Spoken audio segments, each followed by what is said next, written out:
Hello everyone, this is Lobotomelty from Team Get Wrecked Robotics, as well as a member of Team WPI. This is my event report going over how Esper, my Antweight 4-ball vertical spinner, performed at the April 2025 Maker Battle competition. The very first version of Esper competed all the way back at the November 2023 Maker Battle competition, and since then it's gone through small improvements as it's competed at more and more events.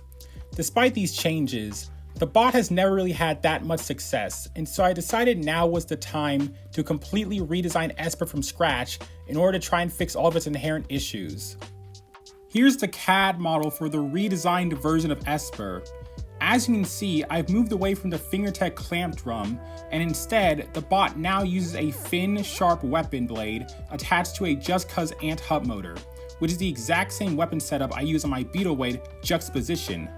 The other major change is that the 4-bar mechanism now has TPU forks attached so that it can get underneath other bots and lift them up.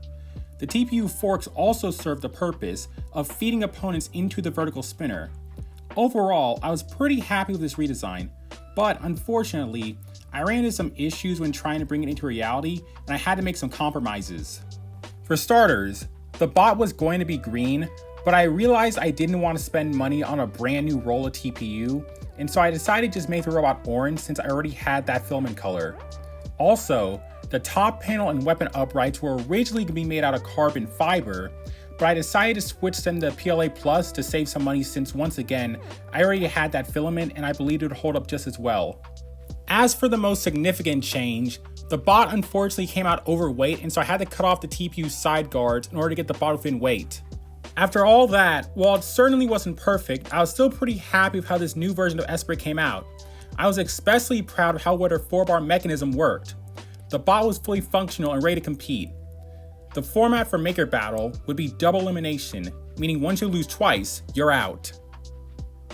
Esper's first fight of the event would be against a 2-wheel drive vertical spinner named Meerkat Menace. I was hoping that with my larger weapon and forks, I would be able to win more exchanges. The key would be to keep my front point towards the opponent and avoid getting hit on my exposed wheels. With all that said, how will this redesigned version of Esper do in its first fight of the event? Let's find out now. Oh my goodness, alright. Let's see those weapons now. We've got 2 front spinners there. Oh, Meerkat Menace will start to spin up.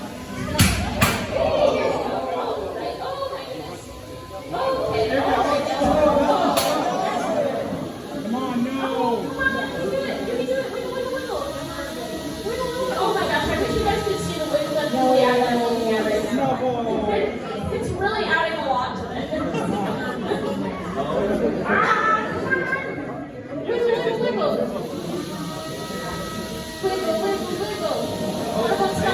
One of them's coming free. One of those problems out! Come on!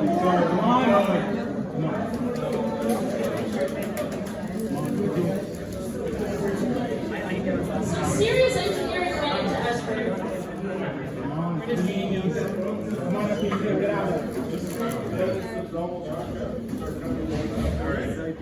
Double knockout. 10, 9, 8, 7, 6, 5, 4, 3, 2, 1. Double knockout. And just like that, Esper wins the fight, but definitely not in the way I'd expected. I succeeded in getting the first glancing hit of the fight, and then once Meerkat Menace was turned around, I floored it straight into them and got a massive hit on their back, which not only flipped the bot over, but also significantly ripped up their top plate. Unfortunately, immediately after getting this hit in, Esper drove right into the wall and got its forks stuck. I did everything I could to try and back up to release myself, but Esper's forks were jammed in too far and I couldn't get free. Because Maker Battle does not do unsticks, this effectively meant Esper was incapacitated. Luckily for me, at around the same time, Meerkat Menace was also unable to move. Because of this, the match was ruled as a double KO, meaning the result would be decided by the judges. In the end, Esper won a judge's decision and got its first victory of the event. Esper's second fight was against a wide wedge bot named Flamingo. The good news is I didn't have to worry about taking any damage.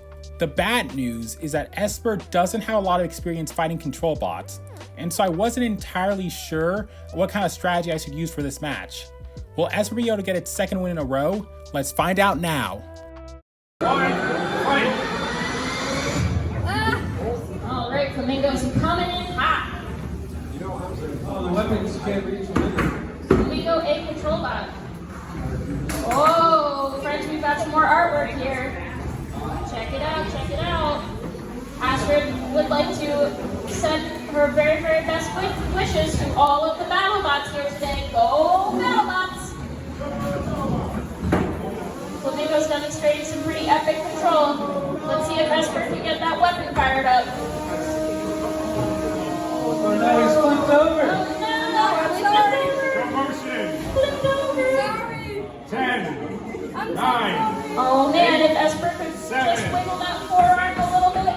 5, 4, We're stuck in a divot in the floor. 1. That's a knockout. Well, it looks like Flamingo got the best of Esper. I tried the best I could, but the forks on Flamingo made it very difficult for my weapon to actually reach him. To make matters worse, the 4-bar wasn't working because before the fight when I was changing the battery, I accidentally tightened the screws on the top panel too tight, which made it get in the way of one of the pivot points. Flamingo did a great job controlling Esper, and eventually he was able to flip the bot over. Theoretically, Esper should be able to drive it inverted on its back wheels, but for reasons I'm still unsure of, it just was not able to do that this time, leading to Esper being counted out while Flamingo claims victory. My next match would be in the losers bracket against a Melty Brain spinner named Lobotomelty. This was honestly a pretty bad matchup for me, as leading up to the event, I did not have enough time to give this new version of Esper a proper anti-horizontal configuration. Without a wedge, I knew this fight was going to be very difficult. My only hope was to keep the spinner pointing towards Lobotomelty at all times and just go weapon to weapon. Let's see if this strategy pays off. 2, 1, fight. Get her up! Slow and steady goes Esper. Oh, I really thought that like the Okay. just jinx it for Lobotomelty. Lobotomelty has a little LED that when it gets spinning, it looks kind of like a ring. That's dope. That's cool. There it is. Alright, we're fired back up. Yeah, that was good for Esper. That was,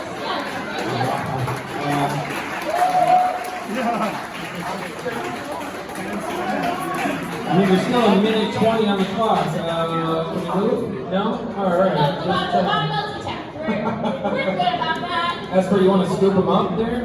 Bring him to the corner?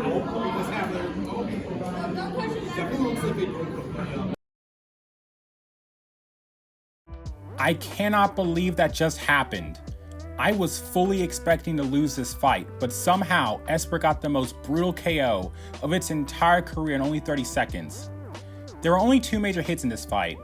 The first hit sent Lobotomelty into the air and also seemed to disable its blue indicator light. Now the second hit is where things get crazy. I go weapon to weapon with Lobotomelty again, and this time he gets sent even higher than before.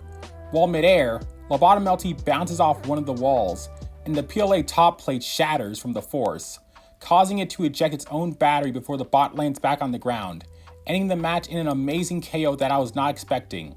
Also, shout out to the builder of the robot who gave me the broken top panel as a trophy. I really appreciate it.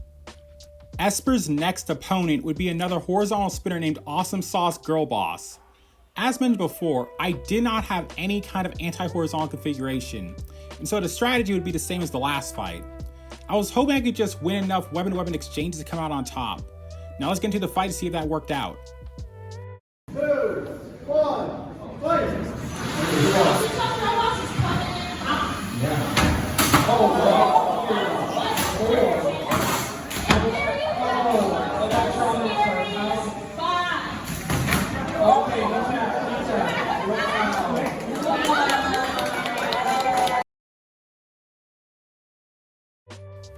Well, that went pretty bad, but I kind of expected that to happen, to be honest. I intentionally stayed in my corner at the beginning and just turned to face my opponent to make it more likely for us to go weapon to weapon. Unfortunately, that didn't happen, and instead, Awsomesauce Girlboss was able to hit my exposed wheel and tear it off completely along with the drive mode it was attached to. This hit also flipped Esper over, and my opponent immediately went in for the kill, ripping out most of Esper's electronics, including the battery, ending the fight by KO. With its second loss, Esper is out of the competition at 2-2. And that marks the end of Esper's time at the April 2025 Maker Battle competition. The bot definitely had some issues and there's lots of room for improvement, but in general, I think the bot did pretty well. In fact, I would say this is the greatest performance Esper has ever had, and I feel like this redesign is a good step in the right direction. As always, thank you all so much for watching, and I hope you all have a wonderful day.